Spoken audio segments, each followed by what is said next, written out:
Hello. Hi, Jin. Hi, everyone. What's up? Hi, guys. Hi. It's been ages.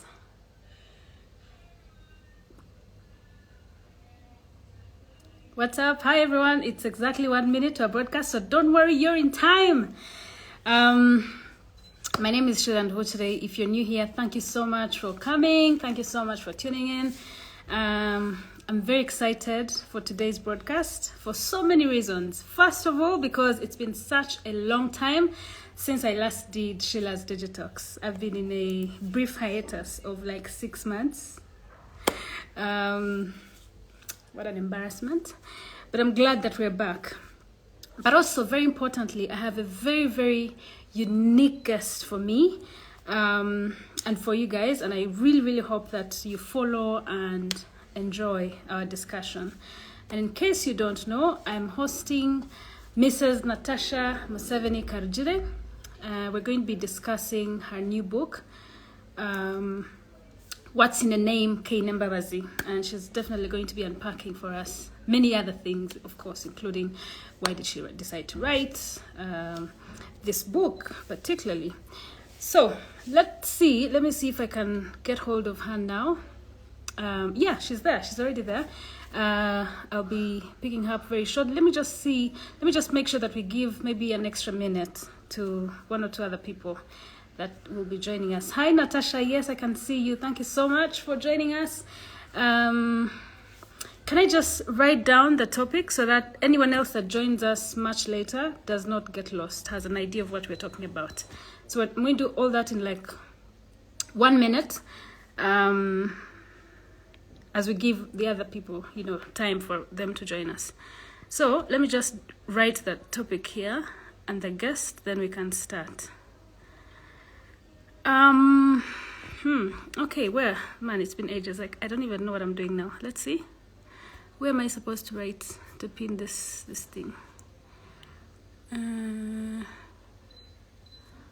What, you guys?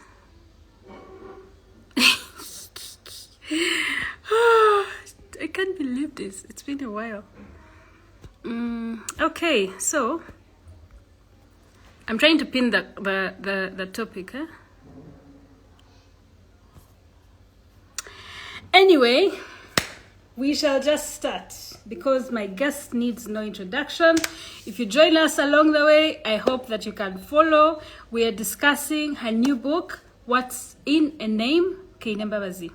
Take a forehead, yes. It's called A Landing Site in Another World. Okay, so I'm going to request Natasha now to join us. So please, everyone,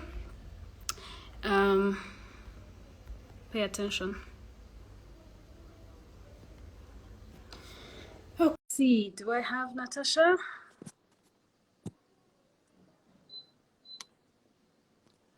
Yes, I think I got her.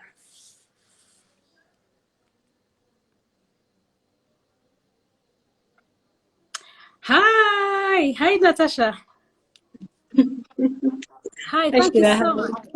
Thank you so much for joining us. Okay, thank you for having me. Yeah, can you hear me loud and clear? I just want to be sure that you can hear me and that I can also hear you. I can hear you. Great. Okay, so first of all, can I just say how grateful I am for having you on my live broadcast and for being so responsive, because when I first sent out the message to you, I didn't really know what to expect. I was like, oh my God, maybe she's so busy with the campaigns and stuff. But I'm so glad that you were gracious and that you were so responsive and swift. So thank you so much. Thank you. Okay, so I'm quite nervous, but then... Sorry, I didn't get that. I said I'm quite nervous, but then, you've tried to like make me calm down. Maybe I'll get there after a couple of minutes. No worries. We're going to have a good time. You can be very sure. Okay, so let's start now, okay? So one of the questions that I've learned in 2020, the most important question, according to Meghan Markle, is to ask, how are you? Are you okay? How are the holidays? And how are you spending them, Natasha? I'm well. I am very thankful to be here at the end of this year. When there are others who aren't. So I'm very thankful. I have a lot of gratitude in my heart. Yeah, that's pretty much it. Yeah. It was a bit different. We didn't go, wasn't, didn't get to go and do, be with in the cows and things, but Yeah. a lot of gratitude. Yourself, what Yeah. about you? Well, I also didn't get to spend it with my parents, whom I love so dearly, well, like everyone else. So yeah, that was a bit different. I went to work a bit, but spent it in Kampala, which is a bit rare for me because I'm usually with my parents in the village in Kazo. Yeah. So, okay. So, Natasha, before we can get into, of course, today's topic really is about your new book. Congratulations. But before we can get into your new book, I just wanted to find out, first of all, we recently saw you on the campaign trail with President Yoweri Museveni, who is also your father, where you were documenting, you were sending us short videos of him that we rarely see. President Museveni is the father, and that we rarely see the dad, that other side that we rarely see in the media. What really inspired you to share those videos, and are we likely to see you again on the campaign trail? Well, I don't know about if I'm going to be with them again. I don't know. I'd love to. I don't know. But what inspired me is, I think, a lot of I would, when you're spending time with him, I just always look at him and wonder. I wonder if people know, how funny he is, how little he sleeps. He sleeps so late. He's up so early, and I was just wondering. Then we were at every meeting he held. I just kept hearing this, because he kept saying giving the same message about, the message he's always giving about his consistent message, basically, about the things he talks about. And in it, I heard he kept just saying, for us, the way he says it. And I just thought, I need to see if I can get that on video, So Yeah. I tried to ask him, and then there was this whole back and forth with, him saying I should leave him alone. I am from Namagunga, he's from Chamate, and, like that. Huh? Yeah. Okay, so for us today, we're going to talk about your book. But before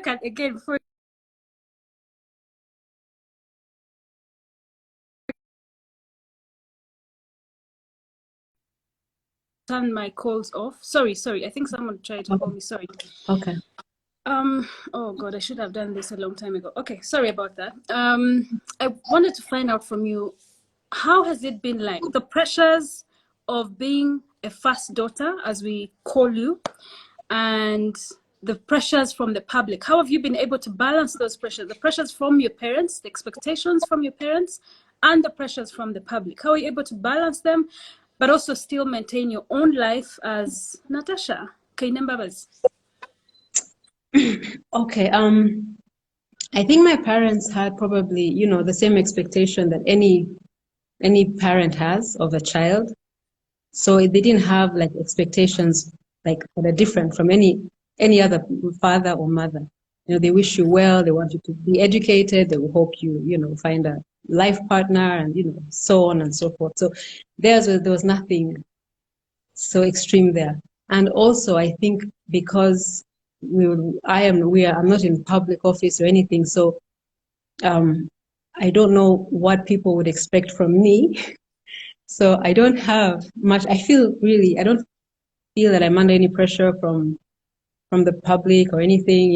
I kind of live a bit of a private life. So I'm sure people have their own preconceived ideas, but it's really I don't feel the pressure much. Okay, much later on in the discussion, I want to ask you about the things that you wish you could be doing, but you can't do because of your status. But those I'm sure we're going to get into much later after the discussion on the book. So, just to sort of prepare us and set the stage for your book, I just wanted again to find out, how has it been like growing up as the child or as a daughter of President Yoweri Museveni and Janet, Mama Janet, or First Lady Janet Museveni? Um, I don't know. I'm not very sure how to answer that question. It's just because, like I was saying a minute ago, is that they're such real people. There's everything. They're very just down to earth people, you know. I think if any one of us ever had any, I don't know. They're just really down to earth people. So being raised by them has been quite an experience. For me, I'm very thankful, for them, for the way they raised us, for them introducing us to our faith. My mom, especially, for Mzee, trying to keep us grounded in our culture, in being African, and in you'll never be anything else apart from African. So be African. When we lived in exile and we had picked up some of those habits, he wouldn't accept them. So I'm just thankful for that. So I don't know. Others, you see, other people will see you in a certain light, but you are just okay who you are. I don't know if that makes any sense. Yeah, it does. It does. Perhaps some people would think maybe he was strict because he's an army man. So in that regard, did you ever get that side of him? We see him as No, a strict person. no, my mom is strict. My mom was strict. He was not strict. He was not strict. He's like very, very loving. He's very, compassionate and what. So I think my mom had to make up for that. He was kind Right. of, yeah, especially with her daughters, he was a bit, really quite a pushover. So she really made up for that because she was strict. So Yeah. there was a I guess. balance. Yeah. I guess we also got the same thing because it should be very difficult if all the parents are like the same. Was always like the Yeah. good dad and the bad dad, or the good cop and the bad cop. So yeah, we got that too. It's not, Okay, yeah, so it's let's not get good into cop, your bad cop, book. but it's more like just a balance, I think, a Right. balance of a lot of mercy, but someone has to be the disciplinarian somehow. Exactly. Yeah. All right. So let's get into your book. First of all, congratulations again. Thank What's in a name, Kainembabazi? Could you just, without giving much detail, could you unpack it for us? And what's the overarching theme that that the book is premised on? Okay.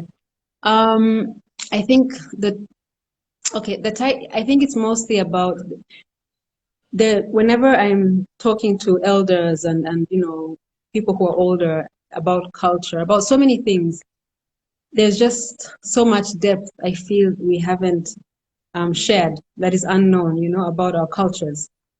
My culture that I come from, and generally, like in Uganda, we have so many cultures and we're so diverse, like as a country, so many cultures, but every culture has something so rich, so very deep. So for me, I think it's when in the title is really about that heritage and what does a name carry, identity and heritage and things like that. Okay, so I'm sure you've Yeah. probably touched on it, but where were you seated, for instance? Where were you? Where did it occur to you?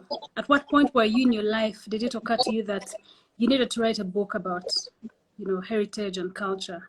What inspired you? What sparked that interest? Mm. Okay, I've loved writing since I was a child. Just writing, journaling. When we were children at school, me and my friends, we used to write novels and share them with each other, write stories about ancient Africa and love stories based on, like, I don't know, bygone eras in Africa. But then I didn't think I would write my own story. I thought if I were to write, I would write fiction. And I thought I just thought you have to be a bit older. Because I'm pretty old, but I thought you have to be older still to Not write. too old. Certainly. To write a life story, and stuff. But anyway, I just felt God saying, telling me to write my story and things like that, and that's how it all began. So, and how long did it take you to write? What's in a name? I started last year around June, maybe. Yeah, so I'm up until September, October this year. Mm. Mm. So So you say you have been writing since you were a child. Do you have any unpublished books? Do you see any other writing projects coming up? Um, I don't know about, I don't know. I would love to keep writing. I hope I'll keep writing. But who knows about tomorrow, I really don't know. Yeah. So no unpublished books, no any unpublished. Oh, definitely unpublished books, but they were baby books. They were like, S2 stories you write like in S2, Those would be S3. good. It's like reading your journal from way back. They were quite good. They were quite good. I'm sure I would have to dig them up from somewhere, but they Yeah. were good. Okay.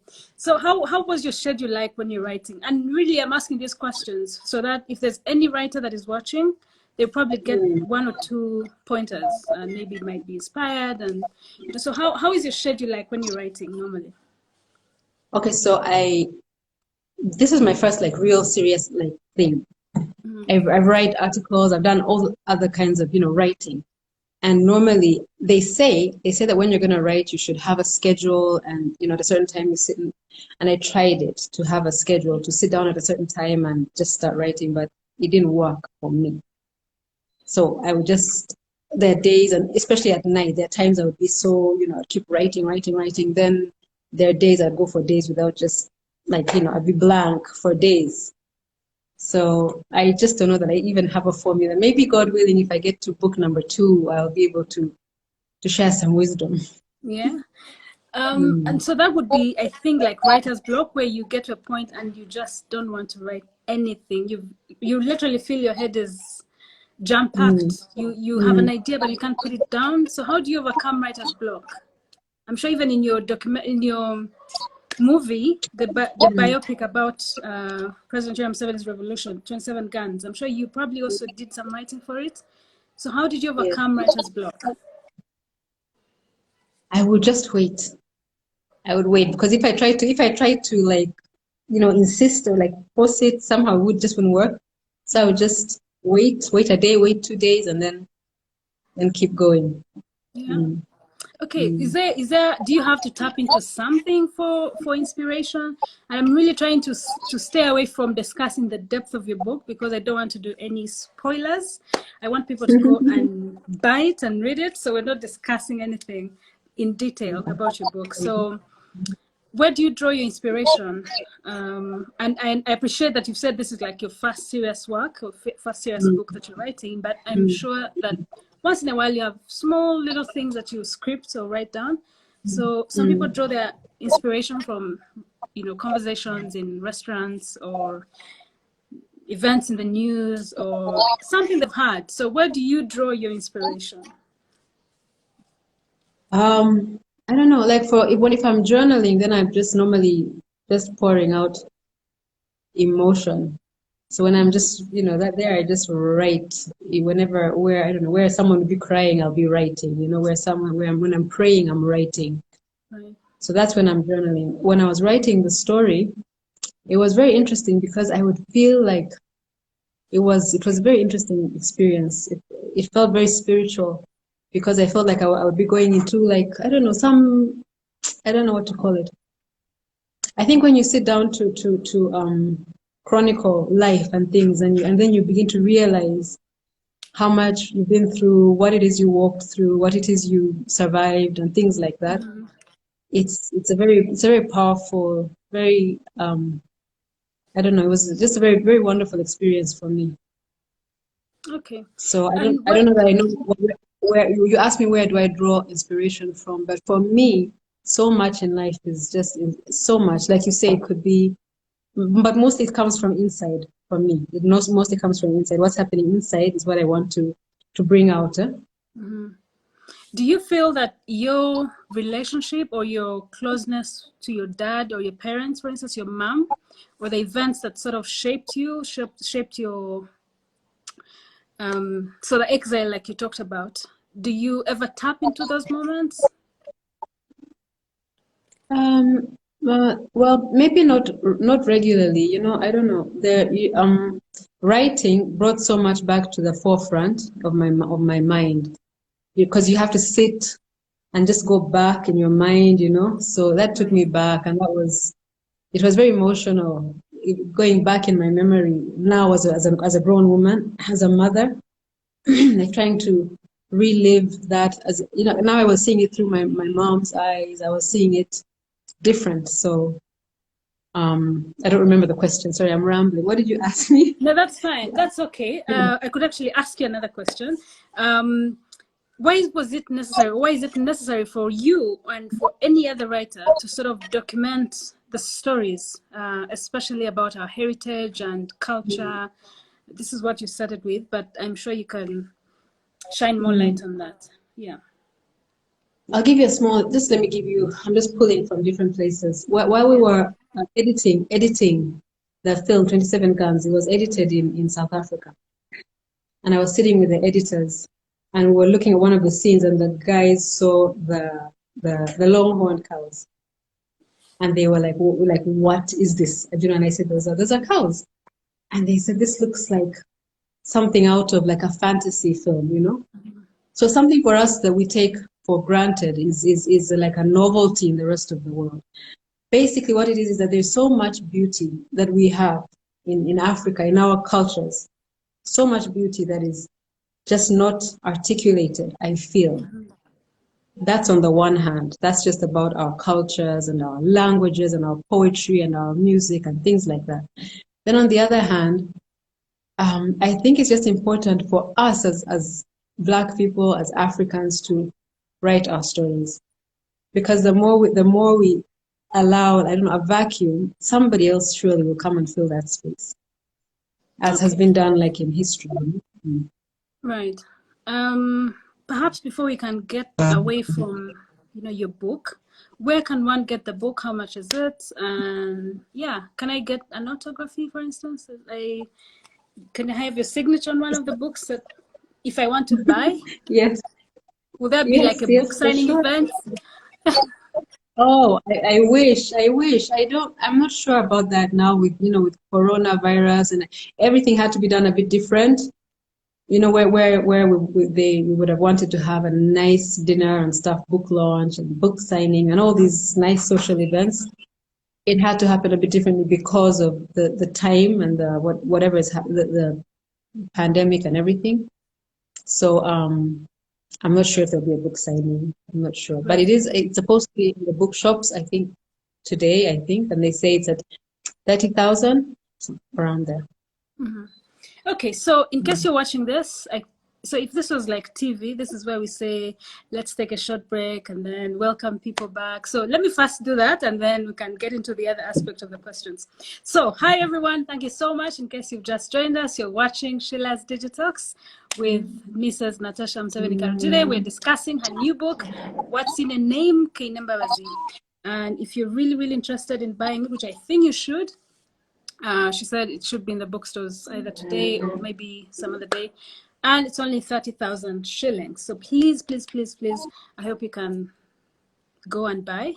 And she says, hopefully, when COVID is long gone, she can sign on them. Okay, so let's now move away from the book for a minute and talk about the general life. You're a farmer. I didn't know that actually. It was the president that said it recently, that you're a farmer, you're a businesswoman, you're a fashion designer, you're a wife, you're a mother. What lesson or what do you think that a young girl who is probably on this broadcast or whose mother is on this broadcast can learn from you? That's very, I don't know. I'm sorry. That's a very hard question. Okay. What can anybody learn from me? I honestly don't know what anyone can learn from me. Yeah, but no, I'm sure there's plenty. But okay, I'll tell you about the farming. I think I'm not a very serious farmer. I ought to be more serious. I keep traditional cows, longhorn cows. That's what I do. And even there, I think I need to do it more seriously, like in a better way. So that's what I'm trying to do. Yeah. So I've been keeping them in a very old-fashioned way, like the grazing is the traditional way.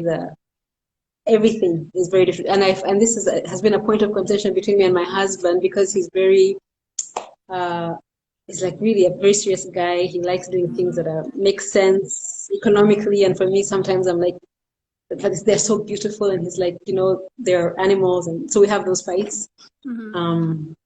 But that's the farming side, just because I just love traditional cows, the Nyankore cows. Yeah, the motherhood, that's, Okay, what should I learn about motherhood? Me who is yet to get there. Yes. Yeah. Motherhood, let me tell you what I'm learning, because I'm still on the journey, because my babies are like, they range from age 8 to 19. Wow. Is that for me, I've learned that if I didn't have God, I don't know that I would have managed it. It's very beautiful. It's very consuming. And I think I imagine if I didn't have like God, like also like really guiding me and talking me through all the things, it will probably be overwhelming. Because you have these human beings, and you're really responsible for not just material and food, but like the spirit, the heart, the emotions. It's a very big thing, but it's a most wonderful, most rewarding, thing. So what's a day in the world of Natasha? How is your day like? Those are the hard questions. That's the one. That's the one that's a hard one. Everything is easy. Can I ask you? Maybe yours is more interesting. I think your life is more exciting. Early mornings and all the adventures of your life. Mine is quite straightforward, actually. I'm not yet a mother, first of all. I'm not a wife. I'm not.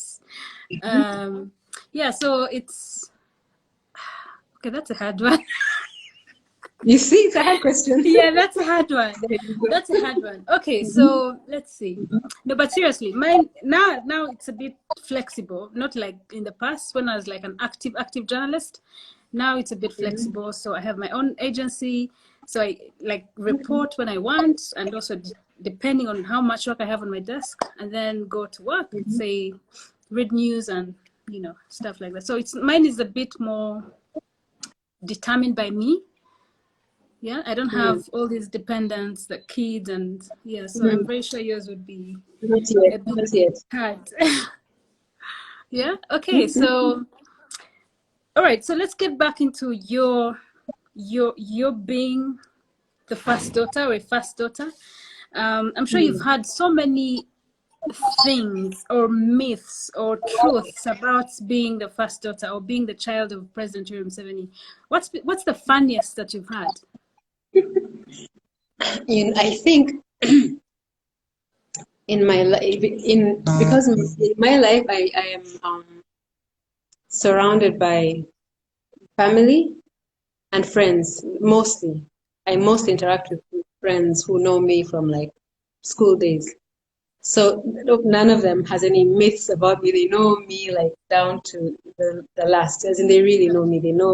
They're the ones who call you out and say, like, just organize yourself and be serious and stuff like that. So the people in my life are just really, real. So I haven't been in close interaction with someone who might have a very amazing, I don't know, idea about me. The people, so I don't know if there are any myths. They're a bit far from me, so I haven't yet. I don't know them. I would love, wow, yeah, okay. I would like to hear, yeah, but I just don't know. Okay. I don't know if I would you allow me to tell you some of them, or we shall reserve those for next time? Okay, so no, tell me, do share. No. I shouldn't be the one standing up. You know that standing up. No. Okay, I'm sure you'll meet them somewhere. Not from me. Okay. No, but seriously, there's a lot of stuff that is written.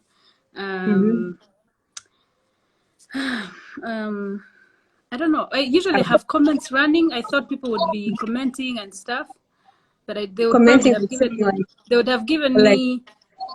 Sorry. ideas. Yeah, they would have They given would me have ideas, told but I don't see their you, comments now, which is fine. sorry, so move on. We're moving on. Yeah.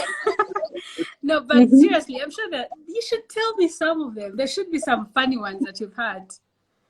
I actually, the truth is, I really haven't heard any like what people think, what do you drink? What do you? I don't even know. Yeah, I like just do you like make your own bed? Do you lay your bed? Do you have do you understand? Like I'm sure there no. are things that people have built. They're like sudden I don't know. I don't know. Mhm. Okay, if they're there, the truth, I haven't heard them. That's the honest truth. Because like I Okay. was saying, because of having gone to school here, and from primary school, secondary school, just you end up, people know you, they get to really know you, and then whatever mystery or whatever thing just vanishes. So unless maybe, I don't know, maybe, I don't know, I just don't know, to be honest. That Okay. one, you're the one who has to tell me.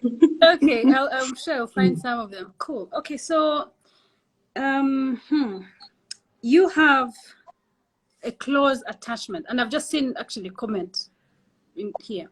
You seem to have a more close attachment to your dad, to President Yoweri Museveni. Of course, I shouldn't be asking you why, but because he's your dad. But I don't Yes. know. I guess it's just an observation. Why is that so? Is there any reason for that other than him being your dad? That's the reason right there. Yeah, no, no, he's someone who, he's really, like I mentioned earlier, he's very loving parent. He's a very affectionate person.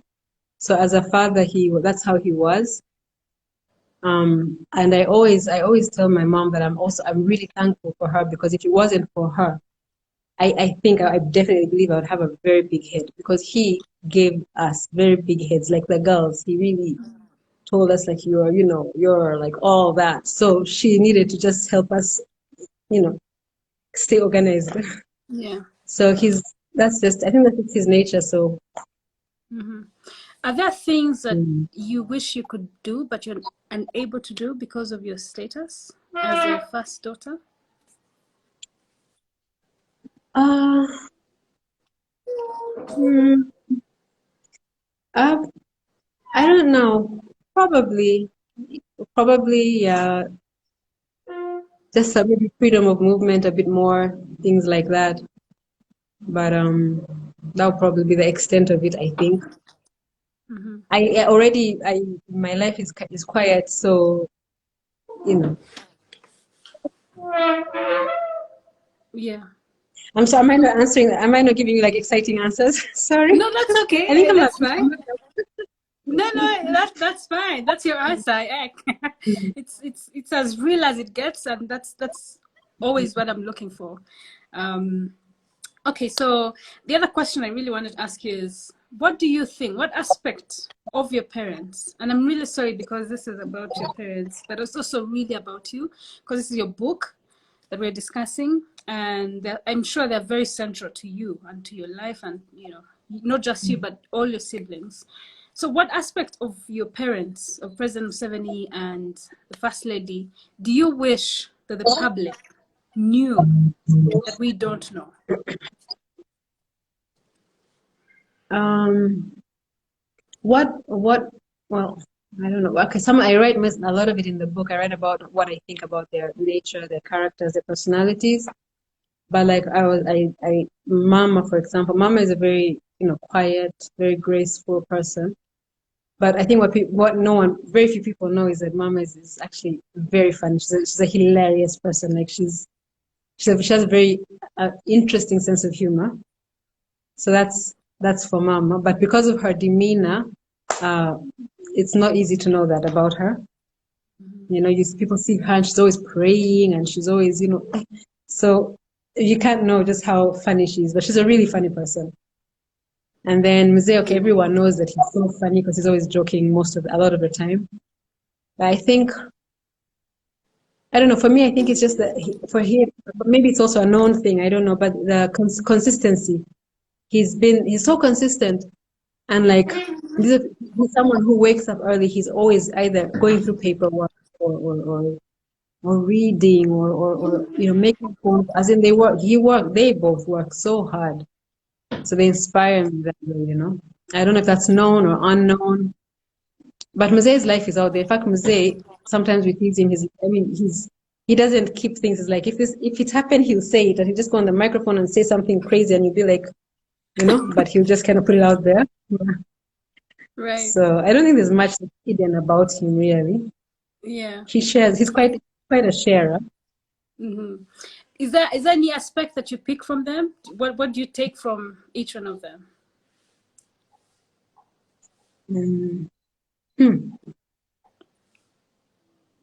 I wonder.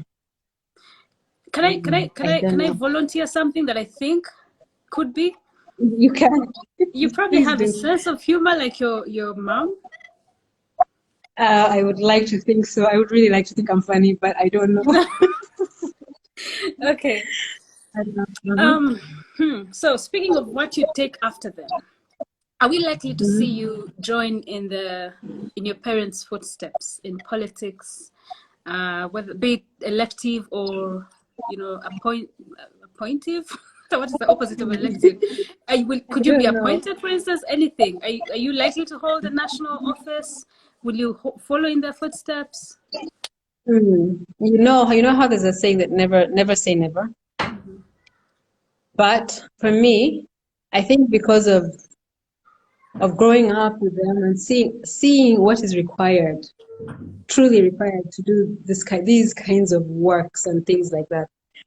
I'm really like an artist person. I like to be free in my life. The responsibility of, I don't know, just having to show up places and I don't know that it's for me.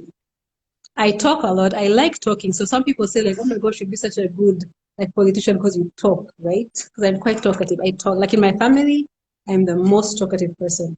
My siblings used to ask me to keep quiet. And it would take a lot for them to keep quiet.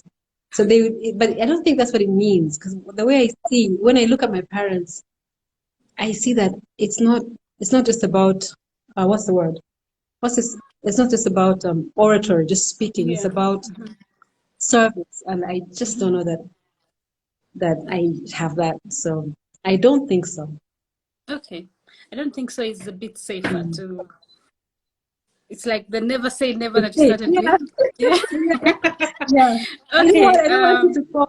I don't want like 20 years down the road someone to say, you said this, you but said this. I really don't think so. Okay. So I've seen some comments here.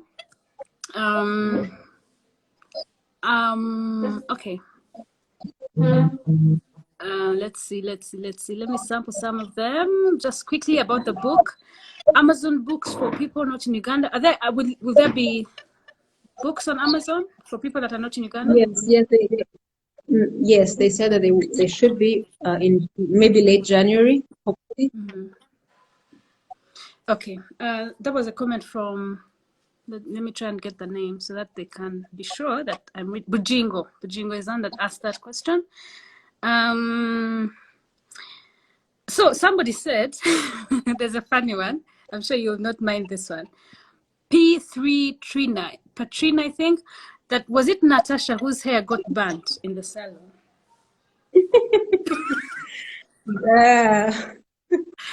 I can't. If I say, I cannot confirm or deny, because if I do, then I'm in trouble. If it's not me and I say who it is, then it's a tricky one. Yeah, don't give out.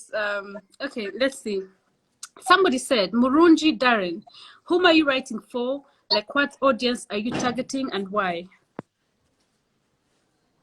Yeah, I don't. I'm just writing so that to put it out there. I for fellow Africans, for Ugandans, I don't know, whoever's interested in just in a moderately interesting story. Yeah. Okay. Karagwa. Dora is actually my neighbor here. Last question. I hope this is the last question actually. What is your daily routine? Have you ever struggled to get anything in life? And I think this sort of weaves into the myths that we talked about earlier. So I'm glad somebody has brought it in. Do you ever struggle to get anything? I didn't hear the question. Oh, What was the the question? question is, what is your daily routine like? And do you ever struggle to get, have you ever struggled to get anything in life?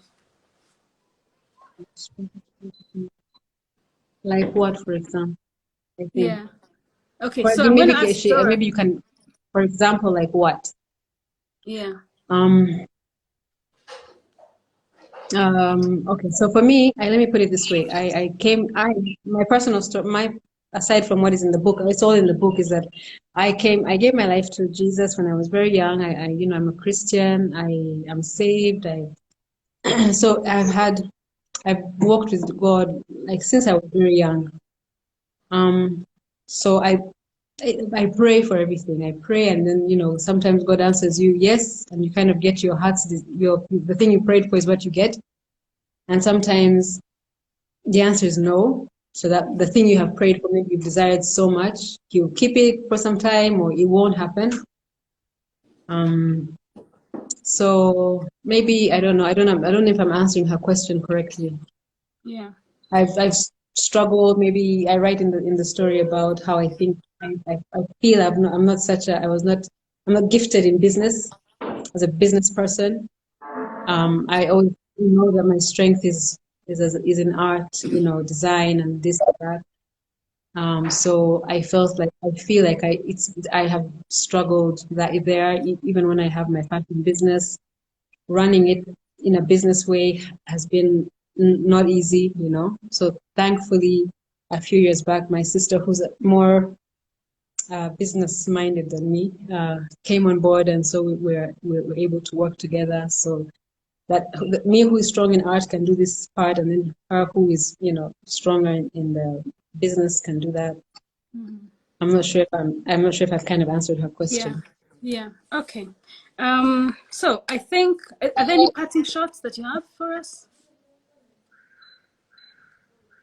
No, just pray that we can all make it through to the next year by the grace of God. Pray for peace. Pray for Uganda. Mm-hmm. All right. Thank you so much, Natasha. Thank you so much for your time and for taking the trouble to speak to us. And if there's any other questions about the book, I'm sure you'll be answering some of them if they come to you or on your page or anywhere else. So hopefully, is there any particular? I saw that Fountain Publishers had said there's like an inquiry line they've put. I don't know, where do we go in case there are any questions about the book? Yeah, there's a number. I think I had shared it on my page a few days back. There's a number. I think that's the one that they can call to make orders and make to ask. Mm-hmm. Yeah. Okay. Thank you so much. Sorry.